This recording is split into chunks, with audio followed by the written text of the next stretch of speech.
नमस्कार दोस्तों, स्वागत है आपके अपने YouTube चैनल संस्कृत अड्डा पर। दोस्तों, आज की जो वीडियो इसमें हम करने वाले हैं संस्कृत की परीक्षाओं के लिए महत्वपूर्ण प्रश्न जो आपके आगे आने वाले एग्ज़ाम के लिए महत्वपूर्ण रहेंगे, चाहे आप इसमें किसी भी संस्कृत के एग्ज़ाम की तैयारी कर रहे हों। जैसे कि अब जो आगे आपका UGC नेट जो है उसका भी एग्ज़ाम आने वाला है, रीट का भी एग्ज़ाम आने वाला है, स्टैट CTET और आपका UP TET जो है इसका भी एग्ज़ाम आने वाला है। तो सभी के लिए यहाँ पर ये महत्वपूर्ण है, चाहे आपके संस्कृत के कोई सा भी एग्ज़ाम हो। और अगर आपने हमारी इससे पहले वाली वीडियो नहीं देखी है तो इसे आप आई बटन पे क्लिक करके देख सकते हैं, या फिर हमारे चैनल की जो प्लेलिस्ट है वहाँ पर जाकर आप अभी तक की जितनी भी वीडियो इन सभी को आप देख सकते हैं।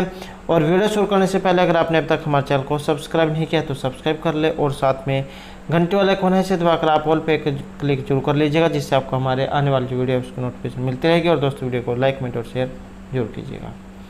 और आप हमारा जो दूसरा चैनल है रीडिंग लवर्स के नाम से इसे सब्सक्राइब कर सकते हैं, क्योंकि जो भी कोई नई जो वैकेंसी आती है या उससे संबंधित कोई महत्वपूर्ण अपडेट वगैरह जो है वह हम इस चैनल पर डालते रहते हैं। तो इसका जो लिंक है आपको इस वीडियो के डिस्क्रिप्शन में मिल जाएगा, तो वहाँ से आप हमारे चैनल पर पहुँच जाओगे। और या फिर आप जो रीडिंग लवर्स नाम से सर्च करके भी हमारे चैनल पर पहुँच सकते हैं और सब्सक्राइब कर सकते हैं। तो हमारा जो यहाँ पर पहला जो क्वेश्चन है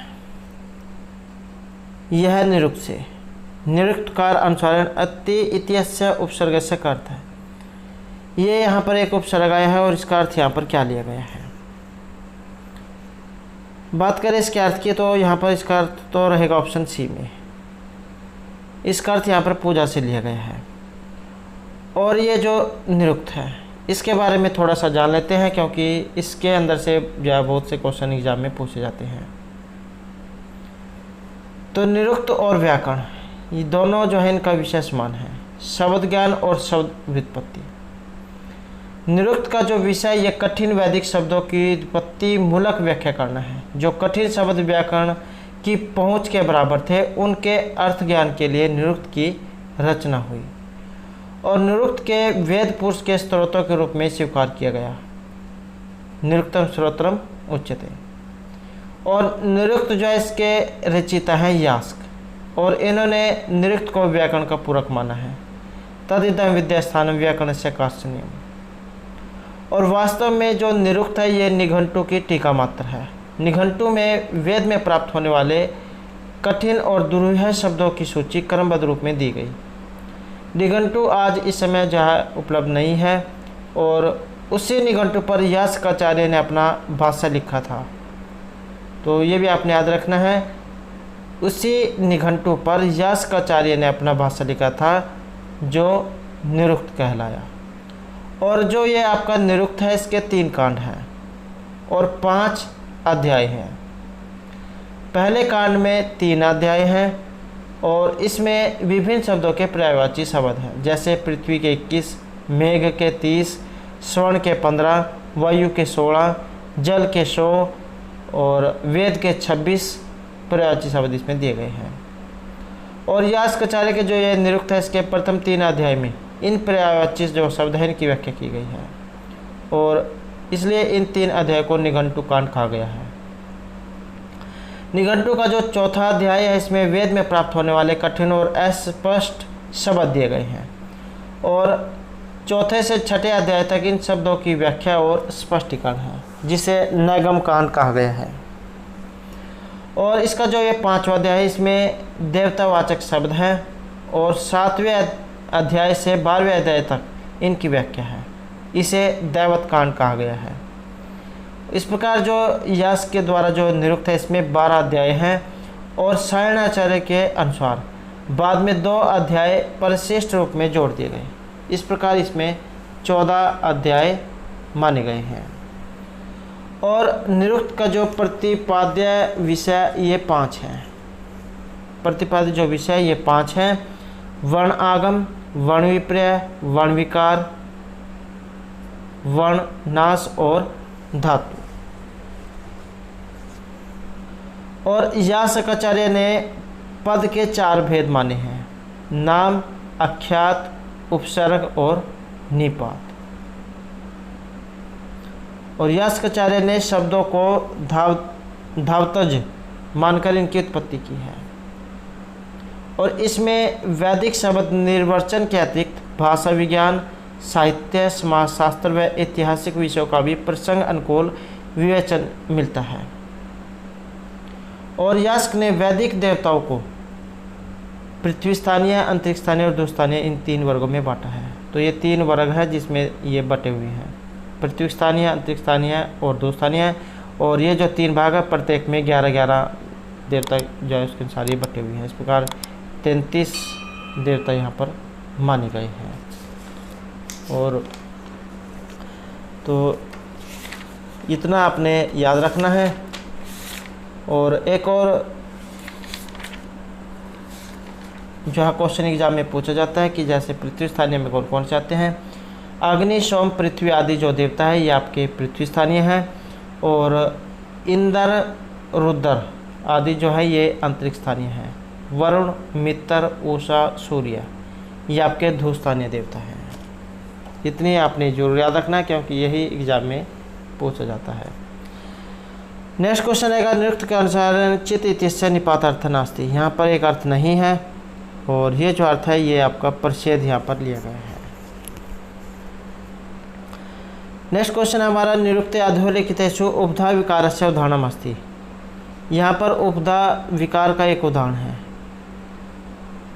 और उपधा विकार का जो यहाँ पर उदाहरण लिया गया है ये ऑप्शन डी में है, राजा में। नेक्स्ट हमारे यहाँ पर क्वेश्चन है, ब्राह्मण ग्रंथानां विषयो नास्ति। ये जो ब्राह्मण ग्रंथ जो है इनका एक विषय नहीं है। और इनका एक विषय नहीं है तो ये इनमें कौन सा है। और यहाँ पर इसमें रहेगा ऑप्शन ए, छंदो विवेचन जो यहाँ पर आया है ये इनमें नहीं है।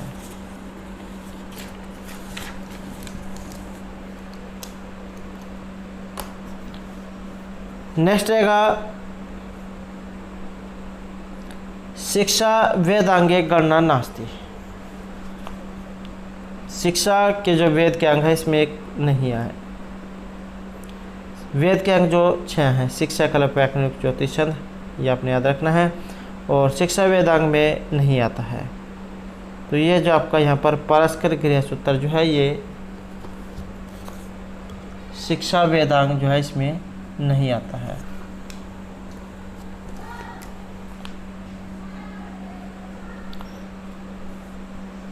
नेक्स्ट हमारा क्वेश्चन रहेगा ऐत्रेय ब्राह्मण से। ऐत्रेय ब्राह्मण से सुनः से पाख्याने सुनः से पश्य पितु नाम अस्ति। ऐत्रेय ब्राह्मण के सुनः से पाख्यान में जो सुनः से है इनके पिता का नाम और इनके जो पिता का नाम है ये रहेगा अजोगर्त। नेक्स्ट है वांग्मनस्य इति आख्यानम वर्तते। ये आख्यान का संबंध है, ये लिया गया है कौशिक के ऐत्रेय षड्विंश या शतपथ ब्राह्मण है। और इसका जो यहाँ पर संबंध जो है ये रहेगा आपका ऑप्शन डी में। ये जो शतपथ जो ब्राह्मण है वहाँ से इसका संबंध है। और ये जो शतपथ ब्राह्मण है ये आपके यजुर्वेद से संबंधित है। यजुर्वेद में जो यजुर्वेद के 2 भाग जो है शुक्ल यजुर्वेद और कृष्ण यजुर्वेद। तो जो शुक्ल यजुर्वेद है इसमें है आपका ये शतपथ ब्राह्मण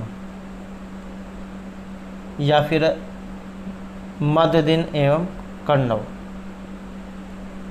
तो ये आपके शुक्ल यजुर्वेद में है। नेक्स्ट हमारे यहाँ पर क्वेश्चन रहेगा, यदि चरन्ति ब्रह्मचर्यं चरन्ति तत्ते पदम ब्रवीमि इति। तो यहाँ पर ये कठो उपनिषदि इदम कथनम अस्ति। तो एक तो जो है यहाँ पर जो उक्ति आई है ये कठो उपनिषद से है और इसमें क्या कहा गया है कि सर्वे वेदा यद पदम मानन्ति तपंसी सर्वाणि च यद वदन्ति यद इच्छन्तो ब्रह्मचर्यं चरन्ति तत्ते पदम संग्रहेण ब्रवीमि एतत्। कि सर्वे वेदा यत् पदम आमनन्ति सर्वाणि तपांसि यत् वदन्ति यत् इच्छन्तः ब्रह्मचर्यं चरन्ति तत् पदम संग्रहण ब्रवीमि इति एतत्, कि इसमें जो यम है, यम इसमें कह रहे हैं, तो कठोपनिषद से संबंधित है और कथन है यहाँ पर ये यम का, और किससे कह रहे हैं? नचिकेता से। तो यम कहते हैं कि जिस परम पद का सभी वेद महिमा गान करते हैं तथा सभी तपस्याएं जिसके विषय में बताती हैं, जिसकी इच्छाएं करते हुए मनुष्य ब्रह्मचर्य का आचरण करते हैं, उसे मैं तुम्हें संक्षेप में बताता हूँ। हे नचिकेता, वह परम पद ओम है। तो यहाँ पर यम जाए नचिकेता से कह रहे हैं, कठोपनिषद जो है वहाँ से ये लिया गया है। और बात करें आपकी कठोपनिषद की, तो इसका संबंध जाए ये जो कृष्ण जो यजुर्वेद है वहाँ से है, कृष्ण यजुर्वेद से लिया गया है आपका ये कठोपनिषद, तैत्तिरीय उपनिषद, श्वेतरोपनिषद और मैत्रायणी उपनिषद। तो ये सभी जो है कृष्ण यजुर्वेद से लिए गए हैं।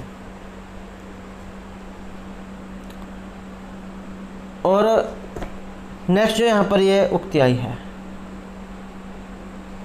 तस्य तपोदम है कर्मिति प्रतिष्ठा वेदः सर्वांगानि सत्यमायतनम इति उदाहरणं वर्तते।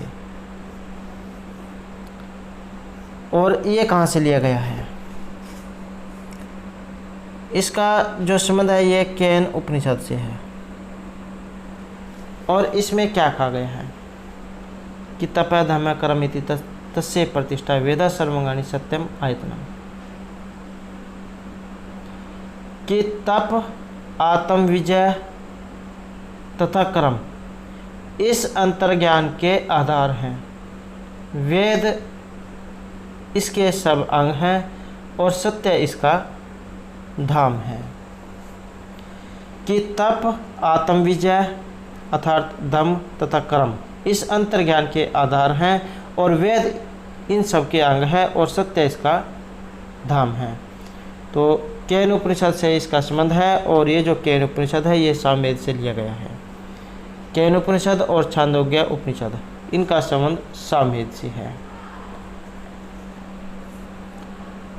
नेक्स्ट है यहाँ पर अधस्तनेषु सवरित स्वरस्य भेदवास्ति। यहाँ पर सवरित स्वर जो है इसका एक भेद है। और उदात अनुदात सवरित आपने जाए पढ़े होंगे। तो यहाँ पर ये इनमें से जो भेद है ये किन का है? और यहाँ पर जो इसमें माना गया है ये रहेगा हमारा ऑप्शन डी में, सॉरी ये जो है 10वां स्वर स्वर के भेद, और ये है आपका ऑप्शन ए में शिपर में।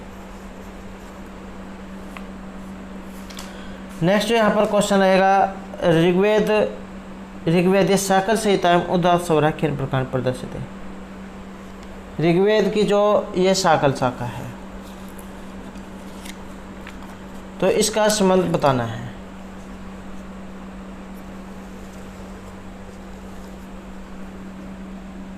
और ये जो यहाँ पर साकल शाखाएँ हैं ऋग्वेद से संबंधित है साकल शाखा, और 21 शाखाएँ मानी गई थी, जिनमें से इस समय कुछ ही शाखाएँ उपलब्ध हैं। साकल शाखा, बास्कल शाखा, आश्वलायन शाखा, शाखायन शाखा, मंडूकायनी शाखा।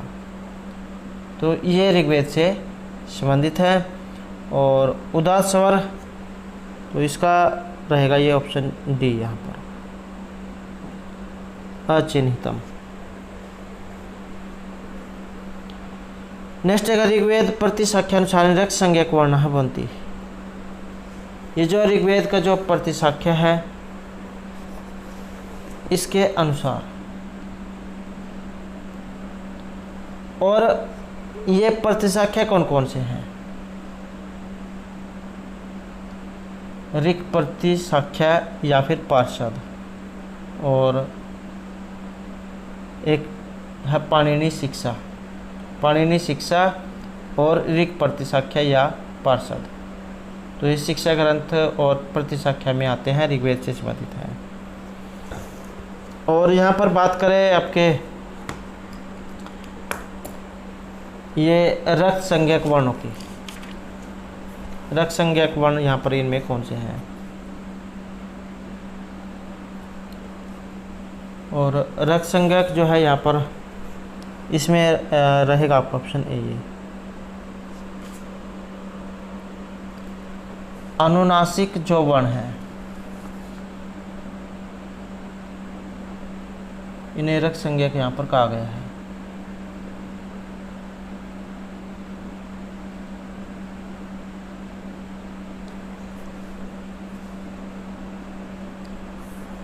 नेक्स्ट आएगा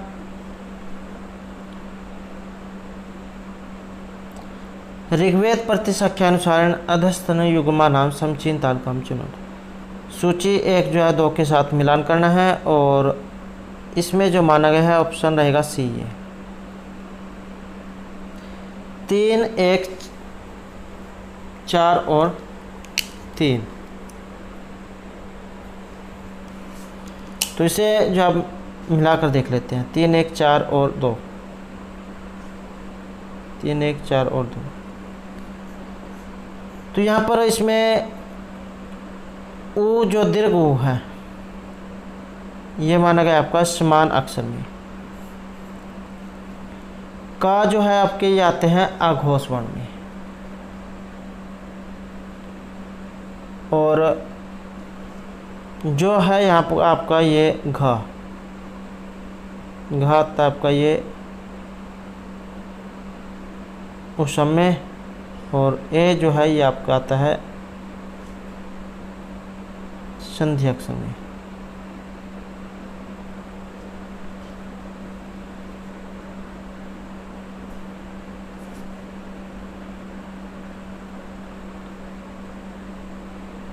नेक्स्ट है सर्ववादो वेदस्य अंग्रेजी भाषा में अनुवाद केंद्रित है। और यहाँ पर अंग्रेजी भाषा में जो अनुवाद किया गया है यह माना गया है ऑप्शन बी विल्सन के द्वारा। नेक्स्ट है मध्यदिन संहिताया हिंदी भाषा में अनुवाद सर्ववादो केंद्रित है।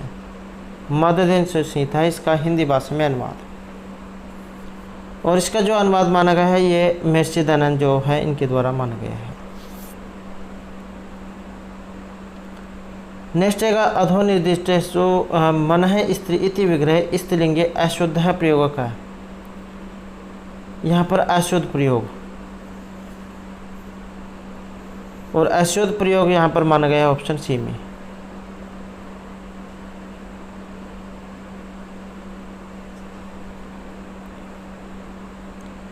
नेक्स्ट है अध्याप्यति वेदम इत्यत्र क्रियापदे प्रश्नपद विधायक नियम का। तो यहाँ पर प्रश्नपद क्रिया विधायक इनमें कौन सा है? और इसमें माना गया है ये ऑप्शन डी को, बुद्ध युद्ध नश्चनिंग प्रोद्रु शुभ्य अण।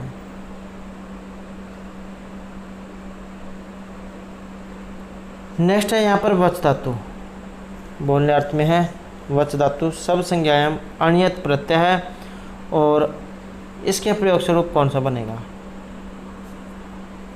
तो इसका रूप बनेगा ऑप्शन ए में, वाच्यम जय रूप बनता है। नेक्स्ट है एद धातु आश्रलिंग उत्तम पुरुष एकवचन का रूप, और ये जो आपकी ए धातु है वेरी इंपॉर्टेंट है।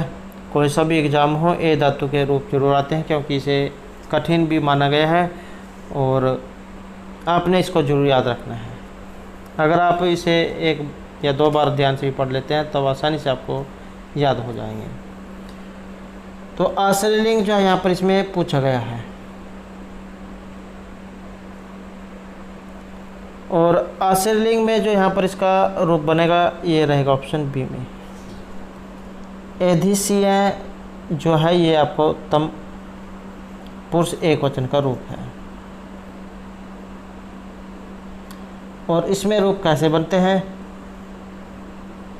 एधिशिष्ट एधिस्यास्ताम एधिशिरन एधिस्थाः एधिस्यास्ताम एधिशिध्वम एधिसीय एधिशिवहि एधिशिमहि।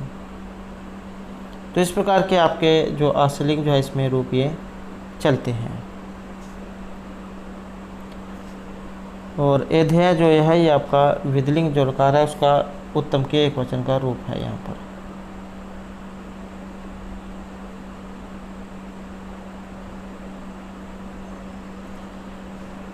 नेक्स्ट जो यहाँ पर रहेगा क्रिया मात्र विषम व्यापार नियतम च किम भवति। और इसे जो यहाँ पर माना गया है रहेगा ऑप्शन बी में, कर्ण इसे माना गया है। क्रिया सिद्धौयत सर्वाधिक सहायकम भवति तस्य कारकस्य कर्म संज्ञा भवति। कि साधकतमं कर्णम क्रिया सिद्ध प्रकृष्ट उपकारकम कर्ण संज्ञम स्यात्। कि क्रिया की सिद्धि में जो सबसे प्रकृष्ट उपकारक हो अर्थात सर्वाधिक सहायक कारक हो उसे उसकी कर्ण संज्ञा होती है। जैसे रामेण बाणेन हतो बाली, राम ने बाण से बाली को मारा। नेक्स्ट है लोमन शब्द से मतुअर्थीय शुद्ध प्रयोग का है, मतुअर्थीय प्रयोग में, और इसका रहेगा ये ऑप्शन डी लोम से है। नेक्स्ट रहेगा शास्त्र पूर्व के प्रयोग अभ्युदय हैं अत्तर महाभाष्य अनुसारम रिक्त स्थानम पूर्यते। महाभाष्य जो इसके अनुसार ये रिक्त स्थान आपने पूर्ण करना है। और इसमें जो यहाँ पर हमारा माना गया है और रहेगा ऑप्शन बी है, शास्त्र पूर्व के प्रयोग अभ्युदय तत्तुल्यम वेद शब्द। नेक्स्ट है ऐसु पाठक गणेशु का गण्यते, यहाँ पर कौन सा आता है, और यहाँ पर इसमें माना गया है ऑप्शन ए को, अक्षर व्यक्ति को। नेक्स्ट है निम्नलिखितेषु अंतस्थेषु का ध्वनि न गण्यते। अंतस्थ जो वर्ण है, अंतस्थ ध्वनि आप कह सकते हैं, तो इनमें से कौन सी नहीं है। और ये जो आपके अंतस्थ जो वर्ण हैं या अलावा जो आपके होते हैं इन्हें अंतस्थ वर्ण माना गया है। तो यहाँ पर इनमें कौन सा नहीं है, और ये जो आपका यहाँ पर ऑप्शन ए में ट जो आया है ये आपका अंतस्थ वर्ण नहीं है। सपृष्ठ वर्ण होते हैं आपके का से लेकर मा तक के, कवर्ग चवर्ग टवर्ग त्वर्ग पुवर्ग, ये सभी आपके स्पर्श वर्ण में आते हैं। ईसद सपृष्ठ में आते हैं आपके ये अंतस्थ वर्ण या अलावा। विवृत में आते हैं आपके स्वर, और ईसद विवृत में आते हैं आपके ऊष्म वर्ण। और एक जो है एग्जाम में अघोष वर्ण आता है, तो पहला और दूसरा जो अक्षर है ये आपके अघोष होता है, विवार समास और अघोष, पहला और दूसरा अक्षर क ख च छ ट ठ त थ प फ। और जो आपके ऊष्म वर्ण हैं श स स ये आते हैं आपके अघोष में। उसके बाद घोष इसमें आता है तीसरा चौथा और पांचवा अक्षर, और जो आपके ये अंतस्थ वर्ण है या अलावा ये आपके स्वर नाद और घोष में आते हैं। अलग प्राण की बात करें तो इसमें आता है आपका पहला अक्षर, तीसरा अक्षर और पांचवा अक्षर क ग अंग, और आपके ये अंतस्थ वर्ण। महाप्राण में आते हैं आपके दूसरा और चौथा अक्षर, और जो ऊष्म वर्ण है। उदात और अनुदात सवृत जाए इसमें आपके स्वर जाए आ जाते हैं।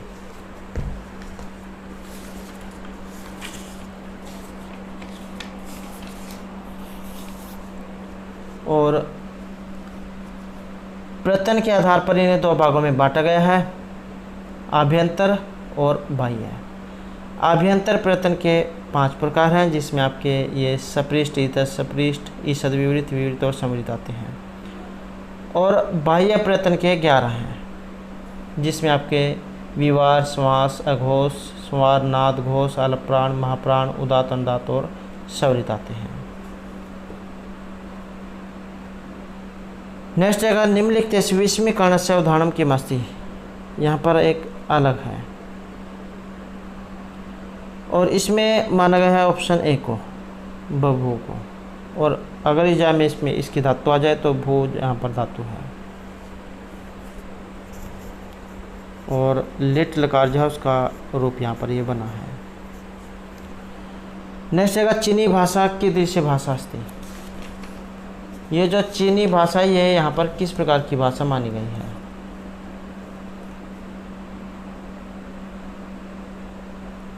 और ये जो आपकी यहाँ पर चीनी भाषा है ये आती है ऑप्शन बी अयोगात्मक भाषा में।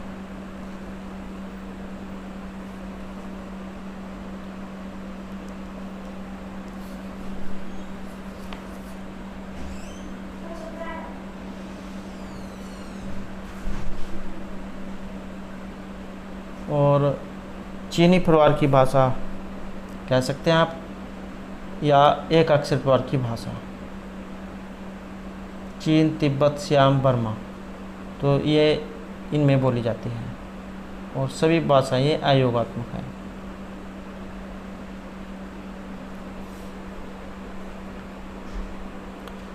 नेक्स्ट क्वेश्चन रहेगा अर्थ संग्रह वेद प्रतिपाद्य प्रयोजन अर्थो धर्म है इति धर्म लक्षण है। वेद प्रतिपाद्य इति पदम किमर्थम गृहीतम। और इसका जो यहाँ पर संबंध है ये रहेगा ऑप्शन डी में।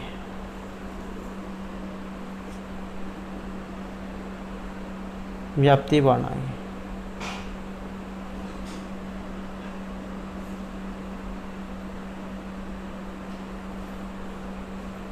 नेक्स्ट है यहाँ पर शाब्दी भावना से। शाब्दी जो यहाँ पर भावना है, साध्यम किम भवति, और इसमें जो यहाँ पर माना गया है हमारा रहेगा ऑप्शन डी ये आर्थी भावना। और ये जो शाब्दी भावना, आर्थी भावना जो है इनके ऊपर हमारे द्वारा पहले जो है एक जो है क्वेश्चन कराए गए हैं हाल ही में, तो इनको अगर आप विस्तारपूर्वक समझना चाहते हैं, पढ़ना चाहते हैं तो आप हमारे चैनल की जो प्लेलिस्ट है वहाँ पर जाकर आप इन्हें देख सकते हैं। नेक्स्ट है तर्क संग्रह दीपिका दिशा एषु गो लक्षणेषु कस्मिन् अतिव्याप्ति दोष संघटते। इसमें जो लक्षण माना गया है ऑप्शन रहेगा ए में श्रृंगित्व में।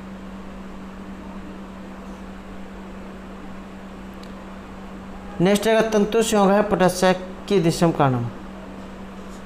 ये जो तंतुओं का जो संयोग है ये किस प्रकार का यहाँ पर कारण है।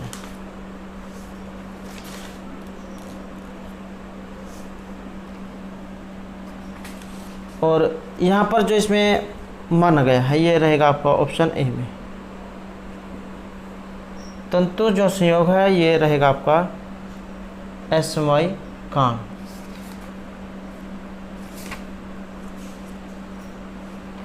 तो दोस्तों थे हमारे आज के यहाँ पर संस्कृत की परीक्षाओं के लिए कुछ महत्वपूर्ण क्वेश्चन जो आपके आगे आने वाले एग्जाम के लिए महत्वपूर्ण होंगे। और दोस्तों हमारे साथ अंत बनाने के लिए धन्यवाद।